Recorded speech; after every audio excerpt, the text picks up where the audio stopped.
So, hi guys! Welcome back to my YouTube channel. Kamusta kayong lahat mga kapatid? So, I hope all of you are doing fine. So, for today's video guys, panibagong opportunity na naman ang ating i-share. So, I'm gonna share sa inyo ang isa sa agency na nagpapalis bound to Europe, sa iba't ibang part ng Europe dito. Yan, Czech Republic, Italy, Poland, Croatia, Malta, Slovakia, Romania, and Greece. So, and soon na po sa Australia, Slovenia, and Hungary, diba? Kung nasa Pilipinas ako, mag-a-apply ako sa agency na to kasi sobrang ganda ng mga bansang hawak nila and matataas ang sahod. Well, hindi ko naman alam kung pagdating doon ay talaga sobrang taas ng sahod. Kaya lang kasi mostly yung hawak nilang bansa ay euro ang sinasahod. Kasi hindi, yung iba kasi ang alam nila pag nasa Europe country ka, ano guys, euro yung sinasahod, which is hindi po. Sa ibang part ng Europe, for example, itong Hungary po rin po yung sahod namin. So, medyo mababa talaga yung, tawag ito, medyo mababa yung value. Medyo mababa yung value kumpara sa euro. So, yun po yung pagkakamali kasi ng ibang tao. Akala nila pagka nasa Europe ka, euro yung pera, which is hindi po. Hindi lahat ng part dito sa bansa ng Europe, euro ang sinasahod. Like, for example, dito sa bansa namin, Hungary po rin. So, yun na nga mga kapatid, hindi na ako magpapaligoy-ligoy pa. I-share ko sa inyo tong agency na to, na kailan ko lang din natuklasan. Mostly, ang hiring nila dito is factory worker.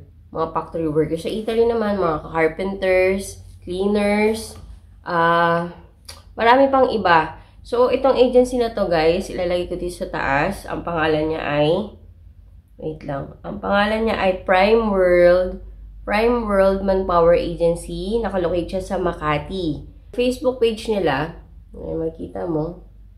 Yan, ilalagay ko na lang din sa taas. Meron siyang 313 likes and 405,000 followers. So, marami na rin talaga silang napapaalis. And kung makikita nyo, ang dami nilang laging hiring. Meron silang for Saudi Arabia, also mga Middle East, Qatar, ganyan. So, ang kagandahan kasi dito guys, ang ng attention ko dito ay nagpapaalis sila papuntang Italy guys ng no placement fee, as in. Wala kayong gagastusin. So, sila ang maghahanap ng employer nyo dito sa Italy and paalisin kayo if ever na natanggap kayo ni employer. So, marami din silang nakukuhang factory worker sa Czech Republic papunta. So, guys, mas maganda ang sahod sa Czech Republic. Yun ang alam ko. Kaya lang, guys, kasi sa Czech Republic, ang kaibahan sa Hungary, dito po kasi sa amin, lagi ko sinasabi, libre ang accommodation namin, libre lahat. Sa Czech Republic po kasi ay may bayad lahat. So, medyo konti lang naman din ang difference ng sahod nila sa amin. Tapos, nagbabayad pa sila ng bahay. So, parang ganun din. Parang pagtutuusin mo, ganun din sinasahod nila sa amin. So, ganun lang. Pero hindi lahat ng factory workers sa Czech Republic ay pare-pares ng sahod. Parang dito din sa Hungary, guys, may mga company dito na sobrang ganda magpasahod, sobrang laki magpasahod. Meron din naman din katulad sa Czech Republic na katulad sa amin, may malalaking magpasahod na company at meron din naman na sakto lang, sapat lang. Ang kaganda lang kasi sa Hungary, guys, like ko sinasabi, libreng accommodation. Pero sa Czech Republic, medyo malaking sahod nila dito kumpara mo dito sa Hungary. Yun lang yung napansin ko at yun lang din yung nalalaman ko, guys. Pero hindi ko, na maniwala kayo sa akin. Pero yun kasi yung nalalaman ko din dahil may mga kaibigan din ako na taga Czech Republic at lagi nilang sinasabi ganun nga. So, yung sa Czech Republic, ang kanilang hiring mostly is factory worker. Ayan, guys. Eto, may napaalis na sila papuntang Milan, Italy. Ayan, from Prime World Agency. Ayan. So, sa mga nangangarap ng pumunta ng Europe, ayan, mag-apply na po kayo dito sa agency na sinasabi ko. Prime World Manpower Agency, Makati Branch. Okay? So, nakalocate po sila sa,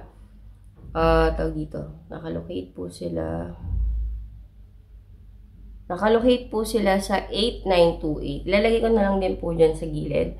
RDHI, Building Obrero Street Corner, Taguig Street, Barangay Valenzuela, Makati, Philippines. So, dyan po sila nakalocate and Ayun, pwede, alam ko, wait lang. Ayan, kontakin nyo na lang din po sila kasi may contact number naman din po sila sa Facebook page nila. Pero mas maigi na mag-walk-in na lang po kayo para mas malalaman nyo pa po kung ano yung mga hiring nila at kung ano yung fit na work na a-applyan nyo sa kanila, ganun. So, marami silang, ayan meron silang bound to Middle East also, Saudi Arabia, Qatar, ganyan. Pero, kung gusto nyo na na makapunta dito sa Europe, i-grab nyo tong sa sa Italy kasi no placement fee lang and malaki din ang sahod sa Italy dahil euro yung pera nila doon, guys. Okay, mas malaki yung value kumpara mo dito sa amin na foreign. So, ayan, nagpapalis pa sila ng papuntang Italy. Ayan, 'di ba? Changing lives talaga. So, kung alam nyo guys, kung alam ko lang tong agency na to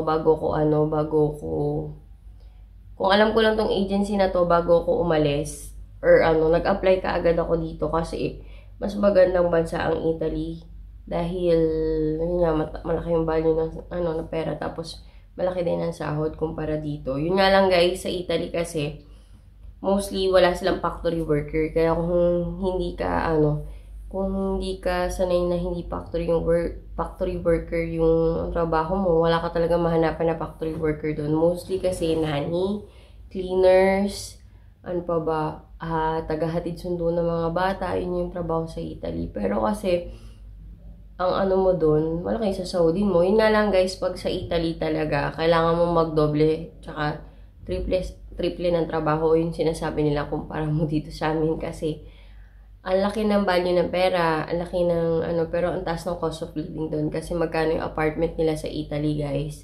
Yun yung nababalitaan ko dito, yung mga taga rito na lumipat na sa Italy, kailangan nila magdalawang trabaho para ayun, ma-secure yung kanilang pambayad ng bahay, pangkain nila. So, yun lang guys, yun lang naman yung aking i-share for today's video. Ayan, kung di ka pa nakaka-subscribe, please do subscribe to my YouTube channel. Subscribe na po kayo. And syempre, kung meron pa po kayong gustong itanong, i-comment nyo lang po dyan sa comment box kasi binabasa ko naman po isa-isa yan. Tapos pag may time ako, nire-replyan ko din. So, dito ko na lang po tatapusin yung video na to. And see you again on my next vlog. Bye!